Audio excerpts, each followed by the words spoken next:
Queridos, é motivo de grande alegria eu estar aqui hoje com vocês e dessa vez ministrando a palavra de Deus e me deixando ser usado por Ele, independente de mim. O que tem angustiado o meu coração ultimamente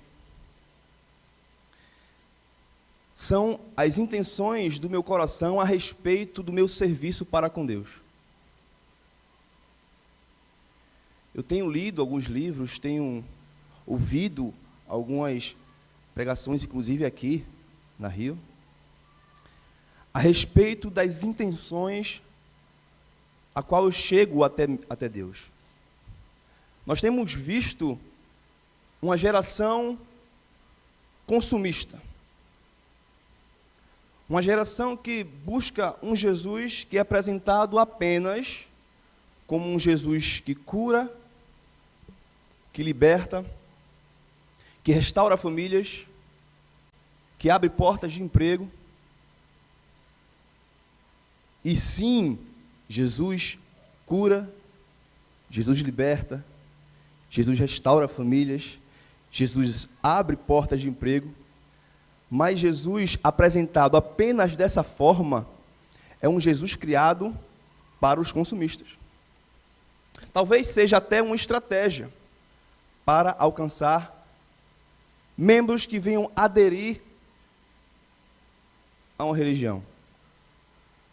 E, inclusive, uma das características de Jesus era que ele expunha a autojustiça daqueles que procuravam a ele. Ele denunciava aqueles que o buscavam sobre as suas verdadeiras intenções quando iam até ele. Nós vamos ver nas Escrituras Jesus expondo os corações daqueles que estavam atrás dele. Muitas vezes Jesus olhou para o povo e viu um povo que apenas queria o seu pão multiplicado, o seu peixe multiplicado, um povo que apenas queria o que ele podia fazer. Inclusive, também, em algumas partes das Escrituras, nós vemos Jesus com a mensagem dura, ao ponto de muitos deixarem de lhe seguir. Vemos Jesus olhando para os seus discípulos e dizendo: aquele que quer vir após mim, negue-se a si mesmo. Negue as suas prioridades. Negue as suas vontades que só fazem beneficiar a você mesmo e esquecem a amar a Deus acima de todas as coisas e ao próximo como tanto você se ama. Jesus, ao falar que nós devemos amar o próximo como nós nos amamos, Jesus não quer dizer que nós temos que nos amar. Podemos interpretar essa passagem dizendo: então para eu amar o próximo eu tenho que me amar muito. Não, Jesus está pressupondo que nós somos totalmente apaixonados por nós mesmos. E fala: da forma intensa que você se ama, ame outro. Se você puder abrir a sua Bíblia ou ligar a sua Bíblia no Evangelho segundo João, capítulo 3.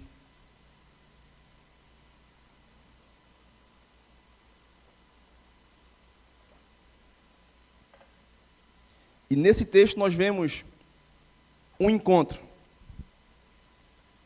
entre um homem e um homem Deus. Nós vemos o encontro de um homem que vai em direção a um homem Deus, com algumas intenções e, de acordo com suas intenções, tem respostas sinceras, confrontadoras e transformadoras.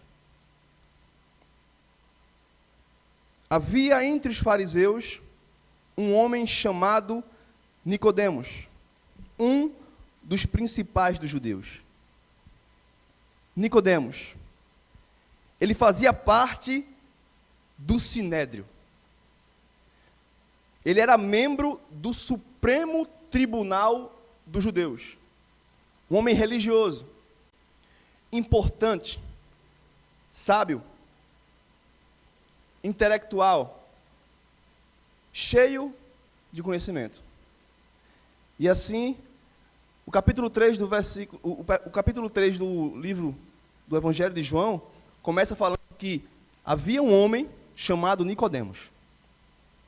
No versículo 2 fala: este, de noite, foi ter com Jesus e lhe disse: Rabi, sabemos que és mestre vindo da parte de Deus, porque ninguém pode fazer estes sinais que tu fazes, se não estiver com ele.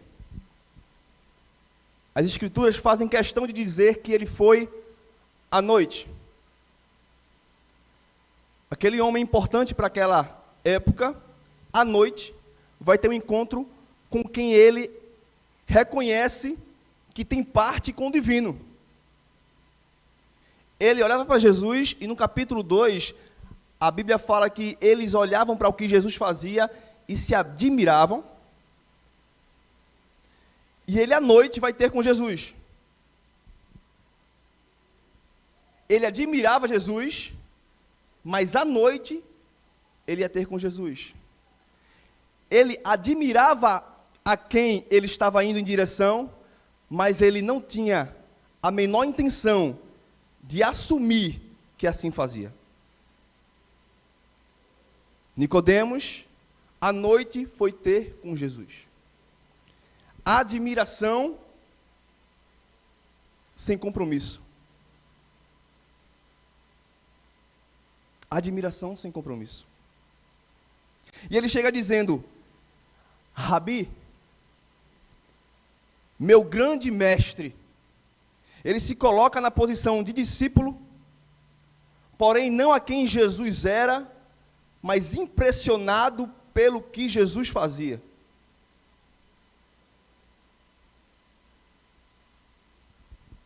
Que interessante, que quantas vezes eu, Braulio, não fiz isso.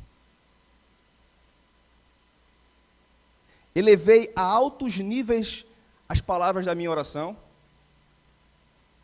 achando que por exaltá-lo demais, alcançaria algo em troca. Com mãos cheias de autojustiças, indo em direção de um Deus que dá a quem está de mãos vazias. Porque o que Ele dá não é em troca de algo que fazemos, mas é simplesmente por quem Ele é.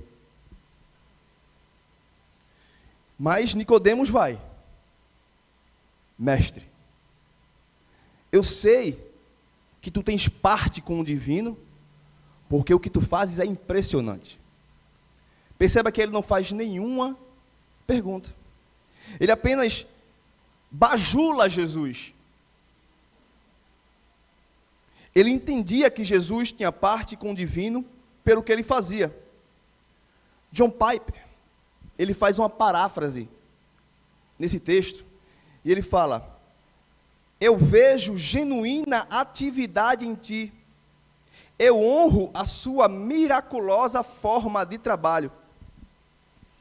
Palavras de bajulação, porque olha, bajulação não é adoração. Bajulação são palavras que não refletem na minha vida. Adoração, a oração, é a minha vida, que muitas vezes nem precisa de palavras, para adorar aquele que é digno de louvor e adoração. Então ele chega bajulando o Senhor. Ele era um ser religioso. Foi assim que ele tinha aprendido. No verso 3, Jesus responde: em verdade, te digo. Ele está preparando o ouvinte para algo muito sério a ser tratado. Em verdade, eu te digo. Se alguém não nascer de novo, não pode ver o reino de Deus. Jesus não se mostrou interessado pela bajulação e admiração de Nicodemos. Ele não olhou para Nicodemos e fez: caramba, como seria bom se todos os outros me vissem com os seus olhos. Como seria bom, Nicodemos, que todos os outros olhassem para mim e reconhecessem que pelo que eu faço, eu sou quem sou. Jesus não se mostrou interessado pelas palavras de Nicodemos. Porque reconhecer milagres e saber quem Jesus é, não é a chave para entrar no reino de Deus.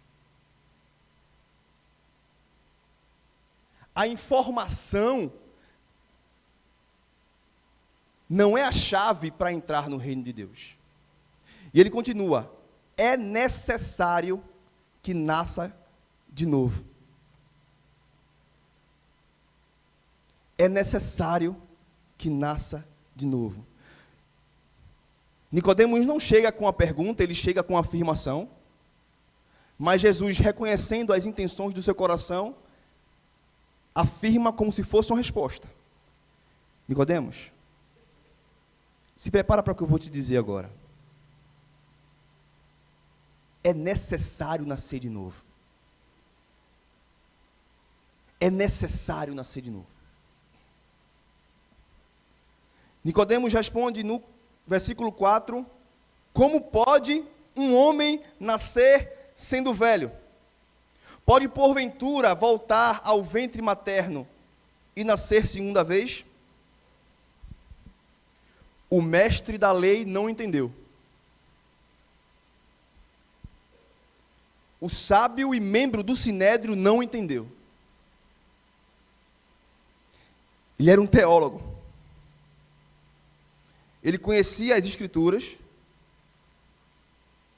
E sim, teologia é importante, mas teologia não é suficiente.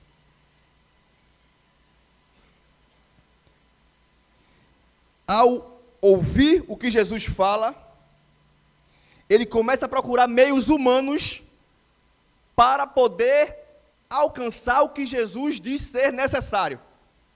Como é que eu posso nascer de novo? O que é que eu, Nicodemos, posso fazer para nascer de novo? Eu não consigo pensar mediante a minha intelectualidade o que eu, Nicodemos, o que eu, homem, posso fazer para nascer de novo. Me explica aí, Jesus, eu não entendi. Eu vou ter que voltar ao ventre da minha mãe? O que é que eu tenho que fazer? Eu vou dizer algo aqui que talvez deixe você espantado ou até irado comigo. Não é uma frase de efeito, e eu não tenho a intenção de querer chamar a atenção à pregação. Mesmo porque, se a palavra de Deus não chama a atenção por si mesma, eu posso plantar bananeira aqui, que tudo que eu falar não vai causar nenhum efeito em você. Mas o que eu quero dizer é que nem todo aquele que se diz crente é.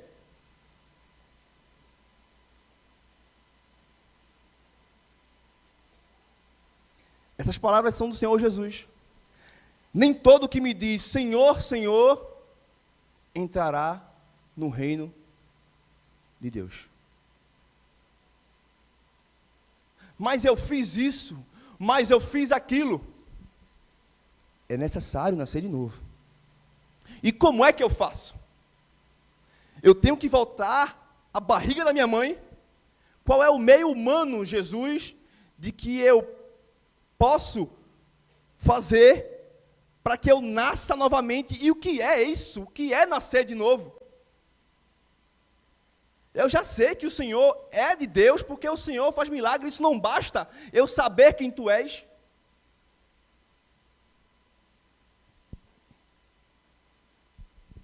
Jesus continua dizendo: em verdade eu te digo. Prepara, Nicodemos, que eu vou falar outra coisa para você, para ver se você entende. Você é um estudioso. Você conhece o Antigo Testamento. Quem não nascer da água e do Espírito não pode entrar no reino de Deus.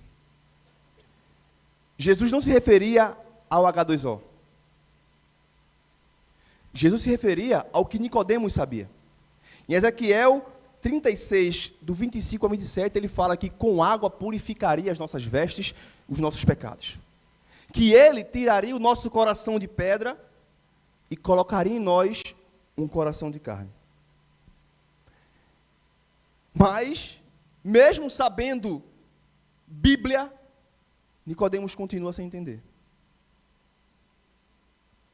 Versículo 6, Jesus continua: o que é nascido da carne é carne, e o que é nascido do Espírito é Espírito. O que é nascido da carne é carne, e o que é nascido do Espírito é Espírito. Não te admires se eu te dizer: importa-vos nascer de novo. O homem natural não herdará o reino de Deus. Porque nós estamos em uma condição na qual não podemos nos achegar a Deus. O homem está em estado de pecado. Talvez se tem alguém aqui que não reconhece isso, o que nos falta é reconhecer mais a nós mesmos. Jesus fala: olha, o que nasce da carne é carne. Mas quando nasce, já nasce em pecado. O que nasce da carne é carne. Mas a carne não produz obras as quais possam receber de mim algo em troca. O que nasce da carne é carne. Mas por mais obras que vocês pratiquem, elas não auto-justificam vocês. Mas o que nasce do Espírito é Espírito. O que nasce do Espírito é Espírito. Ele continua dizendo: o vento sopra onde quer, ouve a sua voz, mas não sabe de onde vem, nem para onde vai. Assim é todo o que é nascido do Espírito. Assim é todo o que é nascido do Espírito. Romanos 8,14 fala que aqueles que são guiados pelo Espírito de Deus são filhos de Deus. Jesus está falando que aquele que é nascido do Espírito, o vento sopra para onde quer, mas nem todos querem isso, porque nem todos estão preparados para uma total dependência do Espírito. Deixa eu fazer um alerta a você. Se você ama demais a tua vida, é perigoso viver o Evangelho. Porque o Evangelho vai te colocar em situações que você não vai querer. O Evangelho vai fazer com que você pare de pensar em si e pense mais no outro. Se você ama demais a sua vida, é perigoso. É perigoso porque o Espírito vai te levar a lugares que você não vai querer ir. É perigoso porque você vai sofrer. Porque muitas vezes, para tratar as nossas intenções, dói. Quebrar ego e orgulho, dói. Jesus está expondo a Nicodemos que nada que ele faça adiantará. E ao mesmo tempo diz que é necessário nascer de novo. Ele está colocando diante daquele homem algo impossível de se fazer por nós mesmos. Ele está olhando para Nicodemos, ele está olhando para mim dizendo: olha, não adianta. Não adianta você me bajular. Não adianta você querer fazer as coisas para se tornar merecedor, porque é necessário que você nasça de novo.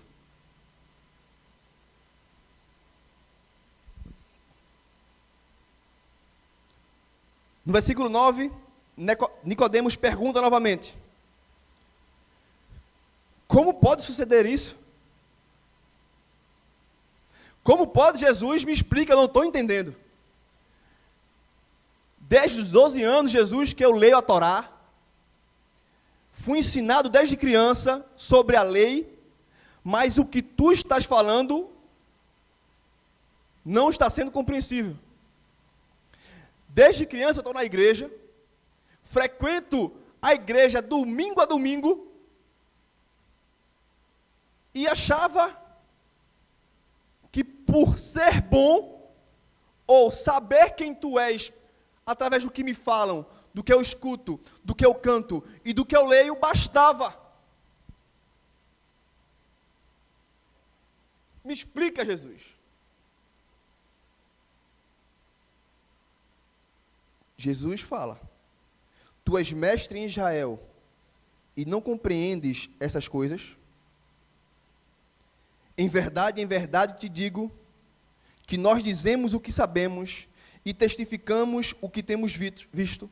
Contudo, não aceitas o nosso testemunho. Se tratando de coisas terrenas, não me credes, como crereis se vos falar das celestes? Nicodemos não passava de um ser materialista, religioso, cheio de regras e leis que eles mesmos prescreviam. Ele acreditava que a salvação era conquistada por esforço próprio. Mas Jesus convida Nicodemos a abrir mão do seu esforço e partir para uma total dependência. Quantas vezes eu não fui assim? E quantas vezes eu não me frustrei por ser assim? Quantos planos eu não fiz colocando Deus como um gênio da lâmpada, na qual achava eu que por achá-lo e por encontrá-lo, tinha direito de fazer meus pedidos e ele tinha a obrigação de respondê-los quando eu queria. Mas graças a Deus, todos esses planos foram frustrados. Porque a Bíblia fala que são os planos dele que não são frustrados. E olha, os planos dele são muito melhores do que os nossos. Glória a Deus, eu falo isso repetidamente. Glória a Deus pelos nãos de Deus.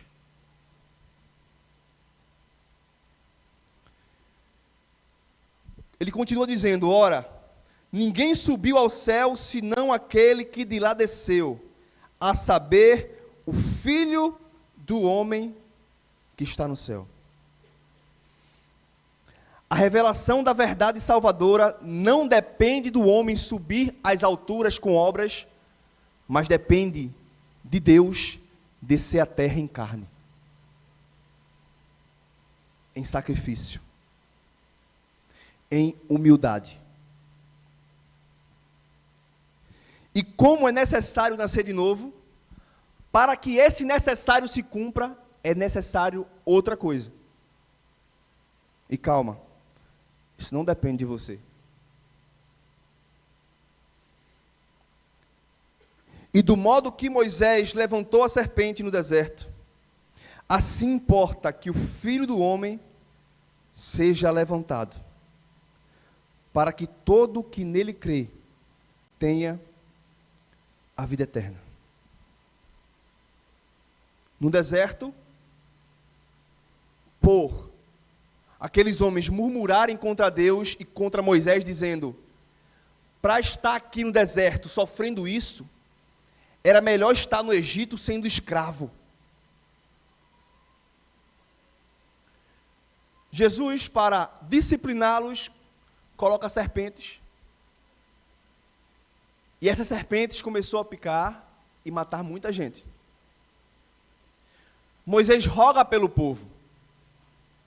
E Deus fala para Moisés: levanta uma serpente de bronze, para que todo aquele que, ao ser picado, olhar para ela, não morra. Sombra de quem seria Jesus. O Antigo Testamento aponta para Jesus. E Jesus fala: assim como a serpente foi levantada no deserto, é necessário. Isso tem que acontecer. Porque se isso não acontecer, se eu não for levantado no madeiro, se eu não morrer, ninguém nascerá de novo. Se eu não morrer, se o grão caindo no chão não morrer, não dá fruto. Se eu não morrer, se Jesus não morrer, ele vai ser apenas um exemplo a ser seguido. Vai ser apenas um contador de história, um curandeiro, um fazedor de milagres, um ressuscitador de mortos, mas não vai permitir que ninguém nasça de novo. Se eu não for levantado no madeiro, eu vou ser apenas alguém em que os outros se inspiram e acham bonito, e acham lindo, e acham cheiroso. Eu vou ser alguém apenas qual as pessoas vão aos cultos para dizer que me adoram, mas de nada vai adiantar. Eu vou ser apenas alguém que estará em um livro e as pessoas vão tentar fazer o que eu fazia. Mas é necessário que eu vá e morra. Porque, morrendo eu, darei fruto. Nicodemos foi cheio de esperança a fim de receber instruções sobre o que fazer. Mas deixa eu te dizer uma coisa. O Evangelho não é uma boa notícia. Perdão, o Evangelho não é um bom conselho. O Evangelho não é um conjunto de instruções. O Evangelho não é um conjunto de regras que nós pegamos e vemos o que é que temos que fazer. O Evangelho é uma boa notícia. O Evangelho não fala, você tem que fazer. O Evangelho diz, Jesus já fez.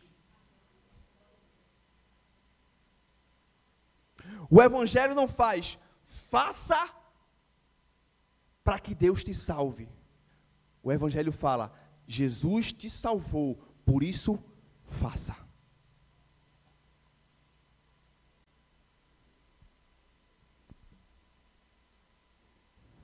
Efésios 4:1 fala, rogo-vos, pois eu, prisioneiro no Senhor, que andeis de modo digno da vocação que fosse chamado.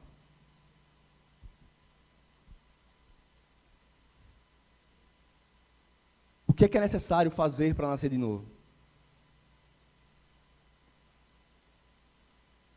O que era necessário ser feito, já foi feito. O que era necessário ser feito, já foi feito. O que nos resta agora? Descansar. O que nos resta agora é entrar em total dependência. O que nos resta agora é negar a nós mesmos. O que nos resta agora é crer que Ele é poderoso para fazer. O que nos resta agora é confiar naquele que começou a boa obra e Ele irá completar. O que nos resta agora é parar de neurose em achar que o que fazemos nos faz mais merecedores do que quem não faz. Porque Jesus, ao vir, Ele nivela todos igualmente. Tanto que evangelizar é um mendigo falando para outro mendigo aonde achar pão. Mas esse nascer de novo, essa transformação, esse agir sobrenatural e não humano, essa ação divina e não carnal, ela tem algumas consequências. Em 1 Pedro fala que agora nós somos nação santa, povo de propriedade exclusiva de Deus, nação de sacerdotes. Mas Ele não nos transforma nisso para que nós nos acomodemos. Descansar em Jesus não implica em ficar parado. Porque ao falar essas coisas sobre quem nós somos hoje, e ele torna a falar que antes nem éramos povo, ele completa com o propósito de.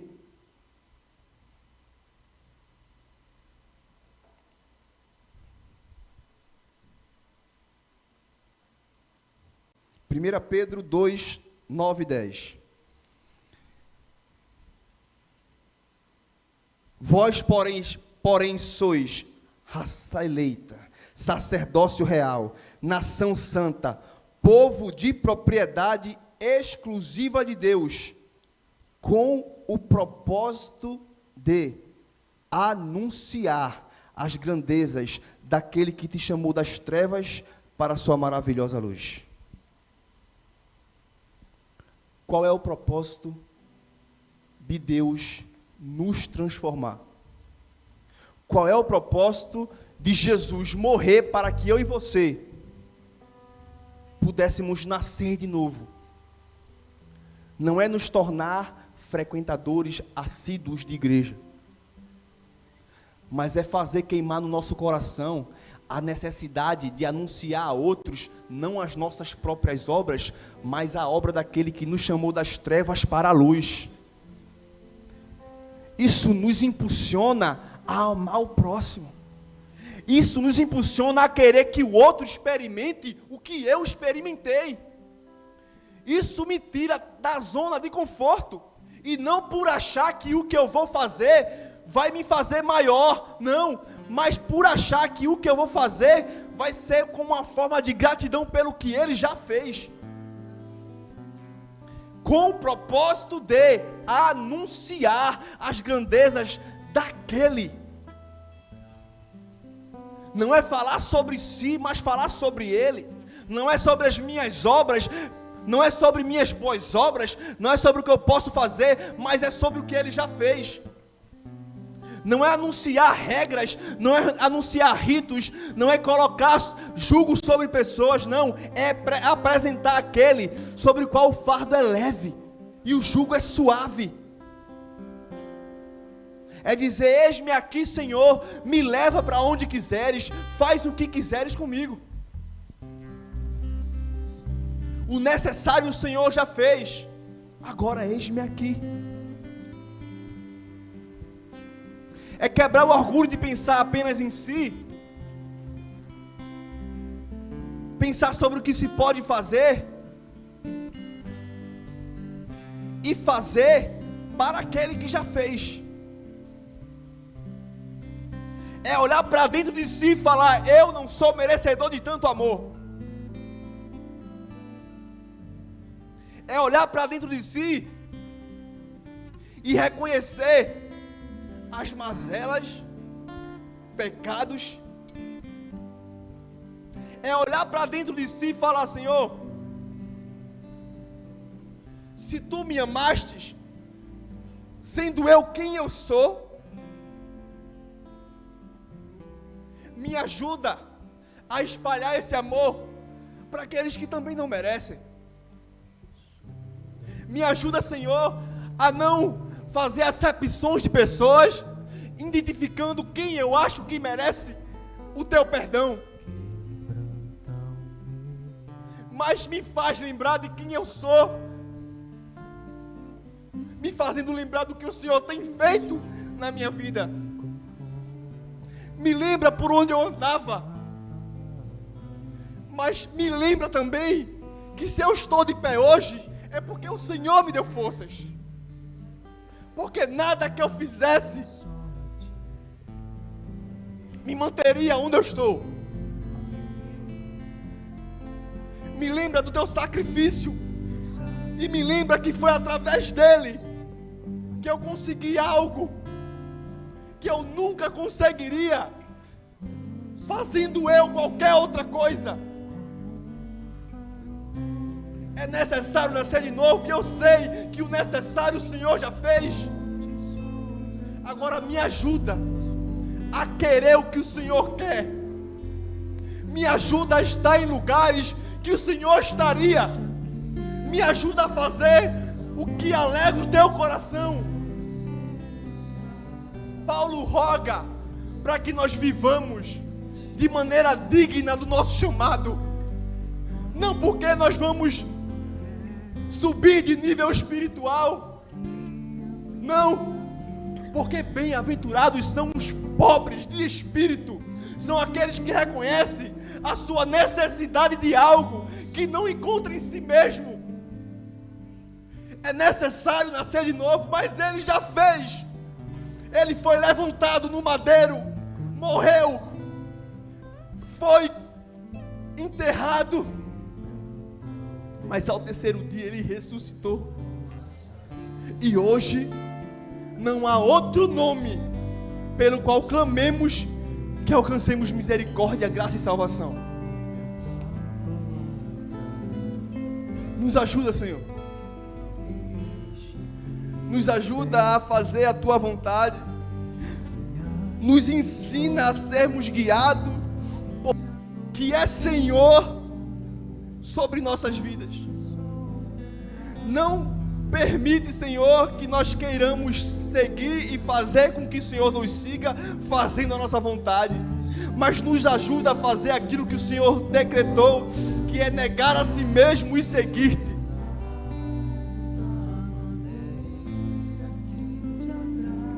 Em nome de Jesus, Pai, que a tua palavra ela seja como flecha nos nossos corações essa noite, e que nós saiamos daqui essa noite amando mais a ti e amando menos a nós. Que nós saiamos daqui essa noite amando mais o próximo e queimando em nosso coração a necessidade de demonstrar isso a outras pessoas.